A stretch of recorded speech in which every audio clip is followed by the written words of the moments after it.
They say wisdom comes with age, but apparently, so do terrible ideas. Welcome back. Today, we are looking at the freshest batch of Darwin Award contenders from 2023 and 2024. We've got a DIY chef who played Russian roulette with a pufferfish, a tourist who thought a hotel balcony was an Olympic diving board, and a man who decided to microwave an industrial spray can.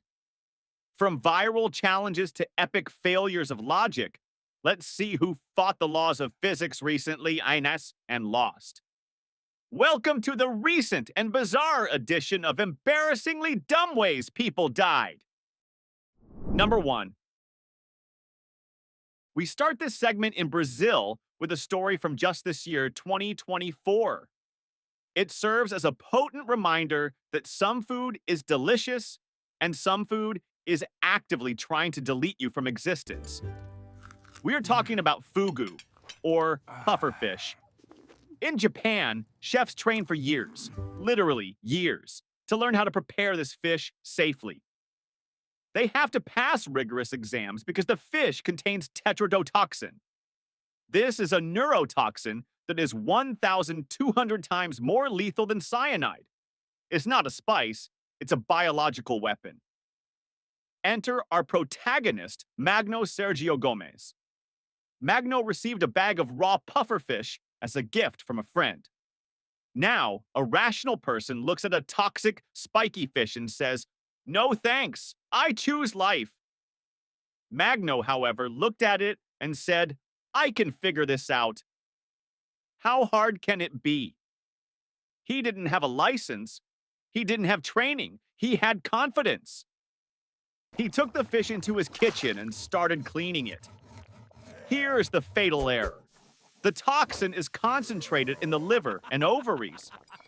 You have to remove them with surgical precision.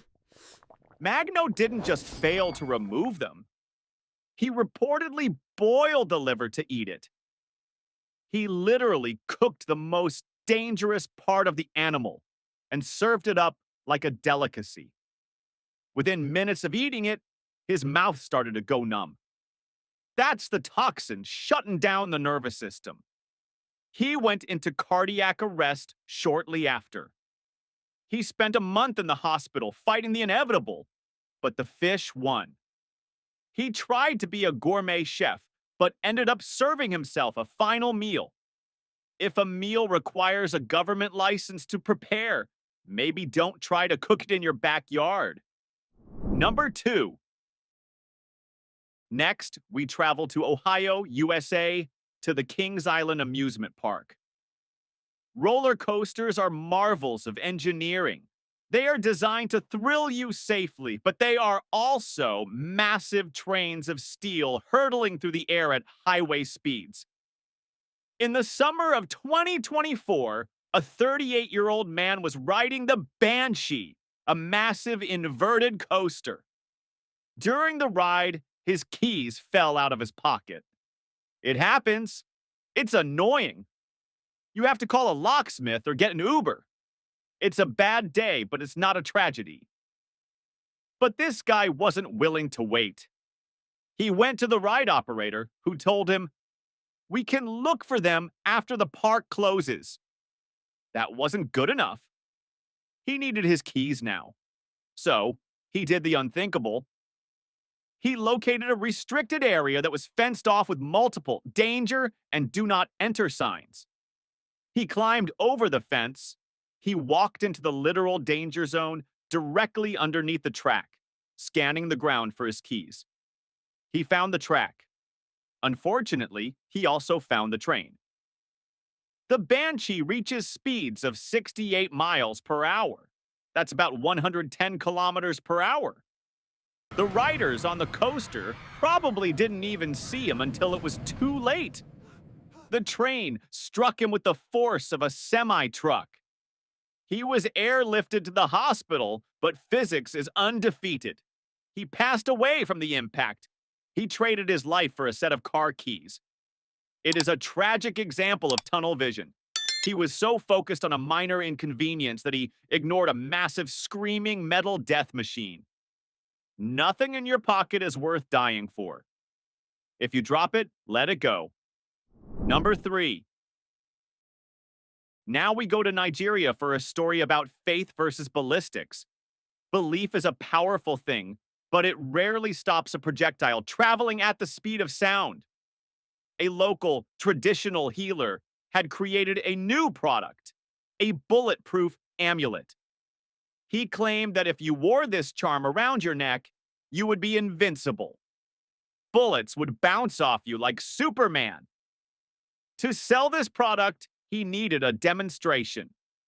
He found a client who was interested in buying it. But the client was skeptical. "Does it really work?" he asked. The healer was so confident in his product that he put the amulet around his own neck. He handed a firearm to the client and said, effectively, "Shoot me. Prove it works."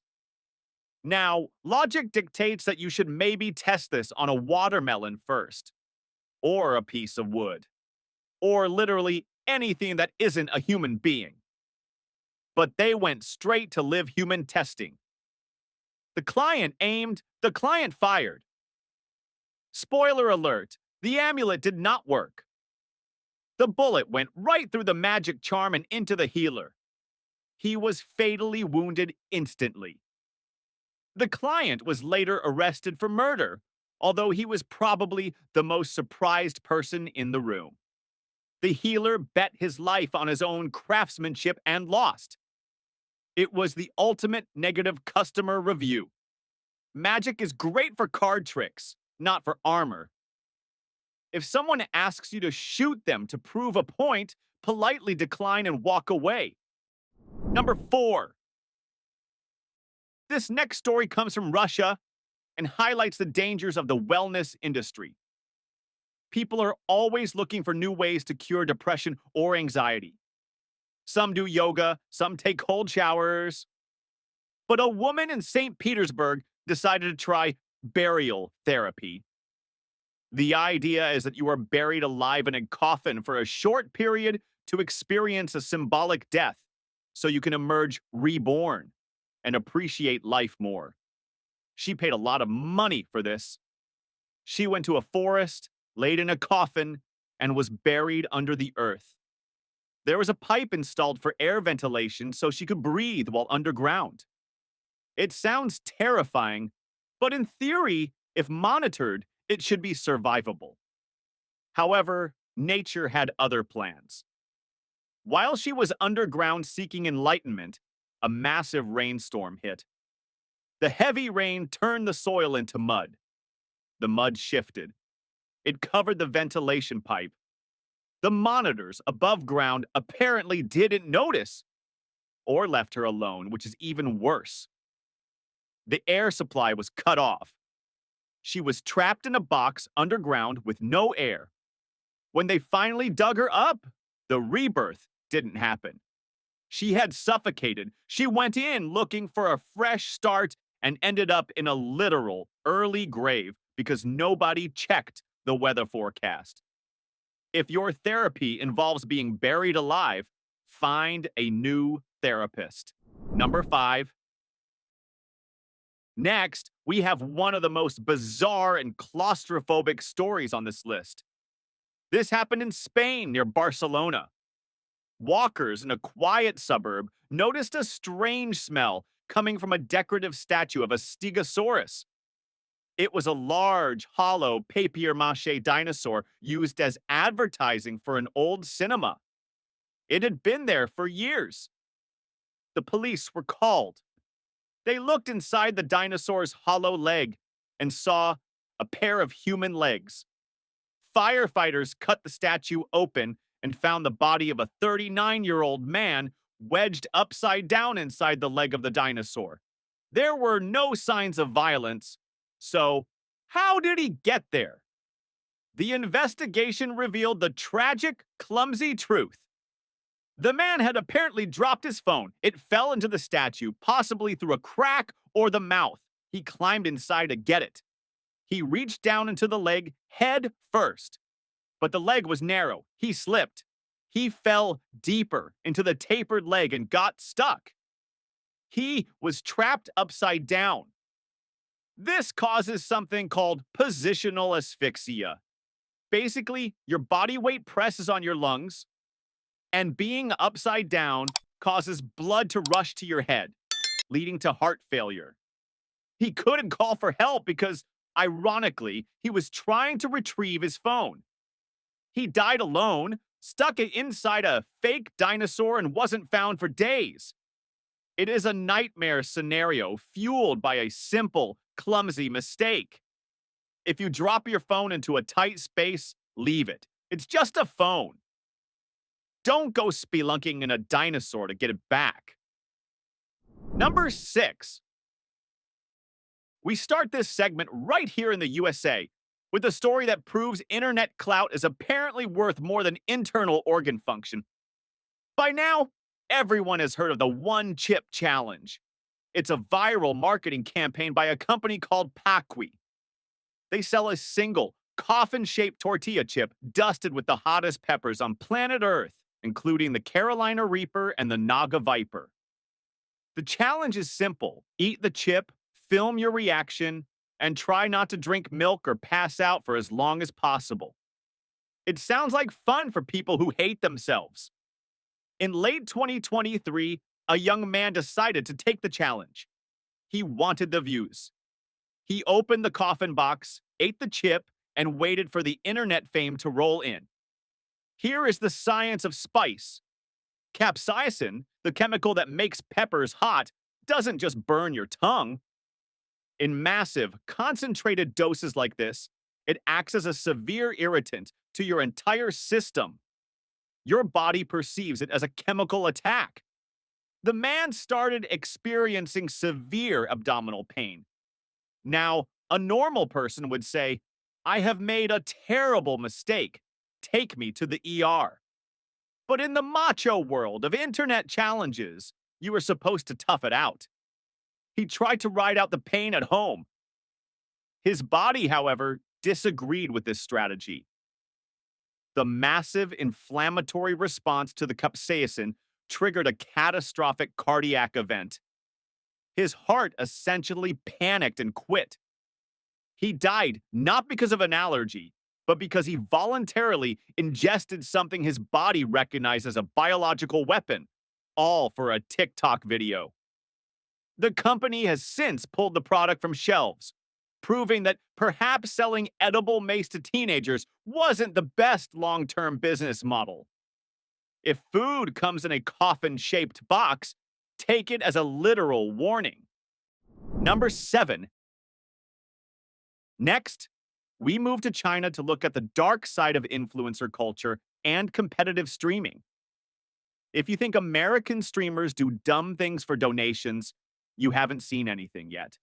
Meet Brother 3000. He was a streamer known for competitive drinking challenges. In May 2023, during a live broadcast, he got into a virtual PK, player kill battle, with another influencer. The loser had to pay a penalty. Brother 3000 lost. His penalty was to drink baijiu.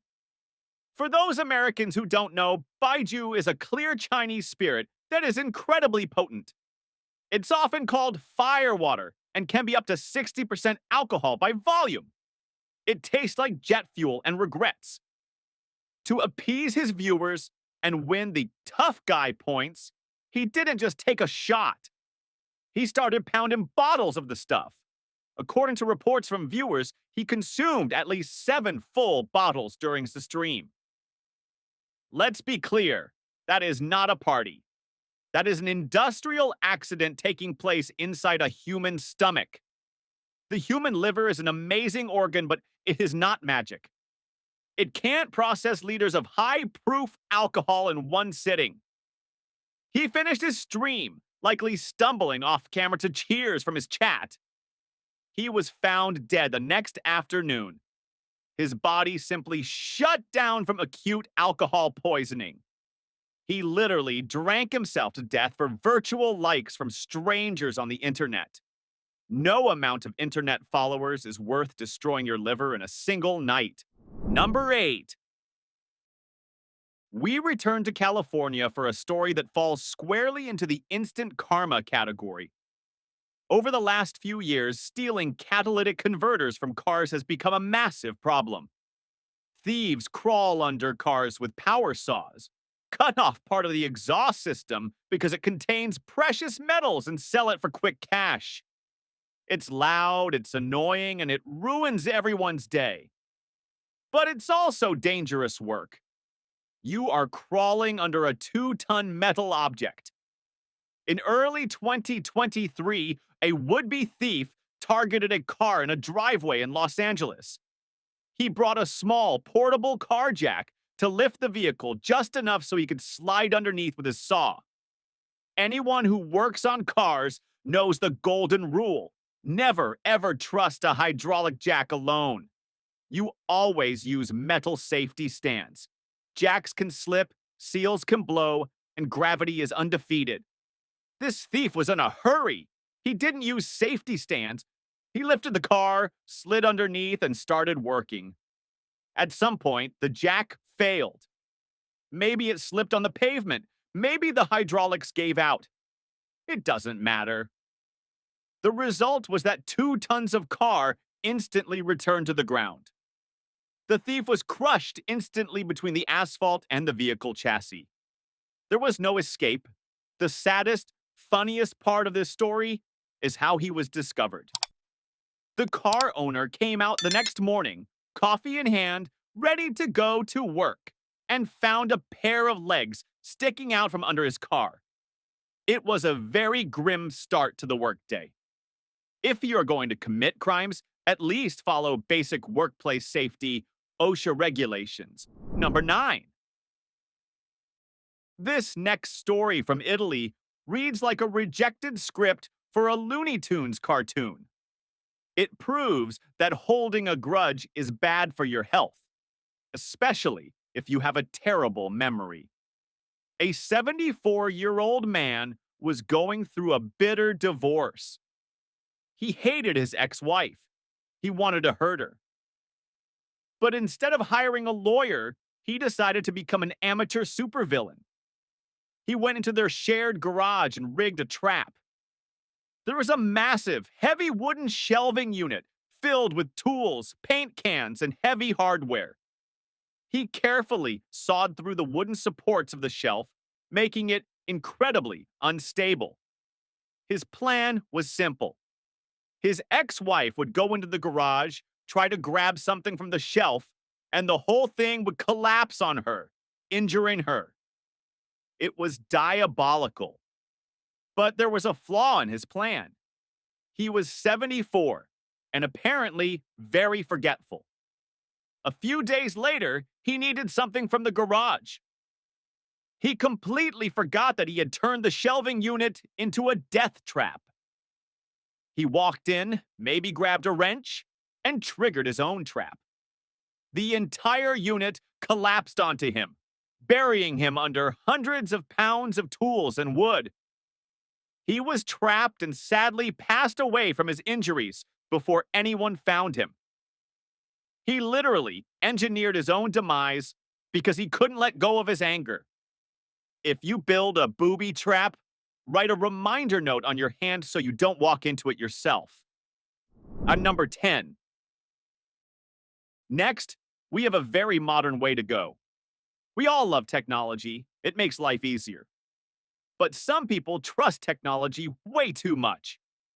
Tesla's autopilot feature is amazing, but the company tells you repeatedly, keep your hands on the wheel and your eyes on the road. It is an assist feature, not a chauffeur. But in 2022, a driver decided that autopilot meant nap time. He was cruising down a California highway at highway speeds. According to the investigation, he wasn't watching the road.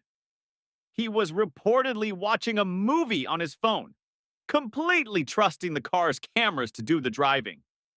Here's the problem with AI. It's only as good as its programming. Down the road, a large semi-truck had overturned, blocking the highway. The truck was white. The sky was bright. The car's camera system apparently got confused. It couldn't distinguish the white side of the overturned trailer from the bright sky behind it. It didn't see an obstacle. It saw open road. Since the driver was busy watching Netflix instead of the windshield, he didn't see it either. The car didn't even brake. It plowed into the overturned semi-truck at full speed. The driver didn't stand a chance. He put his life in the hands of beta software so he could catch up on his shows and paid the ultimate price for lazy driving. Until cars can legally drive themselves without you in the seat, keep your eyes on the road. No movie is worth dying for. Number 11. Let's travel to Turkey, to a beautiful 5-star resort in 2023. The sun was shining, the drinks were overpriced, and the vibes were immaculate. Our protagonist, a tourist staying on the 3rd floor, walked out onto his balcony. He looked down. He saw the sparkling blue water of the swimming pool below. Now, a normal person looks at a pool from the 3rd floor and thinks, "That looks nice. I'll take the elevator down and go for a swim." But this guy, he didn't see a pool. He saw a challenge. He saw glory. He reportedly turned to his friends, because there is always an audience for these bad ideas, and decided he was going to jump from the balcony directly into the water. Let's pause for a quick physics lesson on projectile motion. When you jump off a building, you have 2 types of velocity: vertical, going down, and horizontal, going forward. To make it into the pool, you need enough horizontal velocity to clear the patio, the lounge chairs, and the concrete border. The problem is, hotel balconies are not Olympic diving boards. They are slippery, narrow, and often have railings that make a good running start impossible. Our hero climbed the railing. He didn't have room to run. He just kind of hopped. He pushed off, expecting to soar like an eagle, and instead he dropped like a sack of potatoes. Gravity, which is notoriously bad at taking vacations, took over immediately. He fell 3 stories. He missed the water. He missed the splash zone entirely. He landed directly on the concrete edge of the pool. It was a belly flop onto solid rock from 30 feet up. The sound was reportedly discouraging. He didn't get up. The paramedics arrived, but there is no medical cure for fighting gravity and losing. He wanted to make a splash, but he ended up making a scene. If your room key doesn't say Superman, take the stairs. The elevator is there for a reason. Number 12.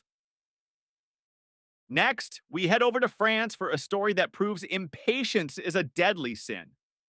This falls into the category of DIY disasters. In 2021, a man was doing some home renovations. He was using expanding foam, that yellow sticky stuff in a can that you spray into cracks to seal them up. It's great stuff. But here's the thing about chemicals. They like specific temperatures. It was a cold day and the can was cold. When the foam is cold, it doesn't spray well. It comes out clumpy and slow. Most instructions on the can say, if cold, place in warm water for a few minutes. Simple, safe, effective. But our guy was in a hurry. He didn't want to wait for warm water.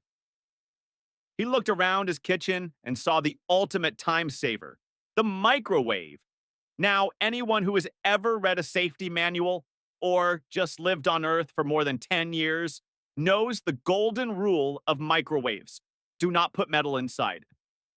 But this guy apparently thought, it's just for a few seconds. What could go wrong? He put the pressurized metal canister of highly flammable chemical foam into the microwave. He set the timer. He pressed start. Let's talk about the ideal gas law. PV equals nRT. When you heat a gas in a fixed volume, the pressure increases. When you heat it rapidly with microwaves, the pressure increases explosively. Inside that metal can, the molecules started vibrating violently. The pressure spiked. The metal casing failed. But it wasn't just a pop. It was a shaped charge explosion. The blast was so powerful that it didn't just ruin the microwave, it blew the heavy door of the appliance right off its hinges. The man was standing right in front of the microwave, probably watching the timer count down. The door flew off at the speed of a fastball and struck him directly in the head. He was knocked out instantly and tragically died from the trauma. He tried to save 5 minutes of work and ended up being taken out by a kitchen appliance that turned into a cannon. The microwave is for burritos, not industrial chemicals. If the label says flammable and pressurized, keep it away from the popcorn button. Number 13. Finally, we go to Japan for a story that is sad, preventable, and a terrifying lesson in chemistry. This is about the fire triangle: heat, fuel, and oxygen. In 2022, an elderly man was resting in bed. He had some health issues, specifically with his lungs, so he was hooked up to an oxygen concentrator. This is a machine that takes regular air and purifies it into nearly 100% pure oxygen, delivering it through a tube to his nose. Now, oxygen itself doesn't burn, but oxygen is the thing that makes other things burn. When you increase the oxygen level in a room, materials that are usually hard to light, like blankets, pajamas, or sheets, become incredibly flammable. They turn into what firefighters call flash fuel. This gentleman had a bad habit. He was a smoker. Despite being on a machine to help him breathe, he wanted a cigarette. Doctors tell you, do not smoke near oxygen tanks. There are stickers on the machine that say, no smoking. But addiction is a powerful thing. He was lying in bed, covered in his cozy blanket, with the oxygen machine humming away, pumping pure O2 right onto his face and into the fabric of his bedding. The air around him was super saturated with oxygen. He pulled out a lighter. He flicked it. Usually, a lighter creates a small flame. In an oxygen-rich environment, that spark acts like a blowtorch. The flame didn't just light the cigarette, it grabbed the oxygen in the air. The combustion was instantaneous. It wasn't a slow fire that starts in the corner, it was a whoosh. The bedding, his clothes, and the mattress ignited almost violently. It's like when you blow on a campfire, but multiplied by 100. He didn't even have time to get out of bed. The fire consumed the bed and the room in seconds. By the time emergency services arrived, the damage was done. He literally played with fire in a room rigged to explode. Fire needs oxygen to live. If you're strapped to a machine that pumps pure oxygen, maybe, just maybe, don't light a fire 3 inches from your face. And there you have it, folks. Another list of people who fought the laws of physics, biology, and common sense, and unfortunately lost every single round. From trusting a Tesla to drive while you dream, to treating a microwave like a science experiment, and even eating a chip that literally hates you. It's been a wild ride. The takeaway from today's episode is pretty simple. The world is full of sharp edges, heavy objects, and chemical reactions that do not care about your TikTok views. If you learned something today, even if it's just don't microwave spray paint, do me a huge favor and smash that like button. It tells the algorithm that you prefer staying alive, and it helps us keep making these videos. Subscribe to the channel and hit the bell icon. We are constantly scouring the internet for more cautionary tales so you don't have to live them yourself. And I want to hear from you in the comments. What is the absolute dumbest internet challenge you have seen recently? Is it the crate challenge? The Tide Pod thing? Let me know what makes you worry about the future of humanity down below. Stay safe, keep your eyes on the road, and please eat real food, not poison chips. I'll see you in the next one.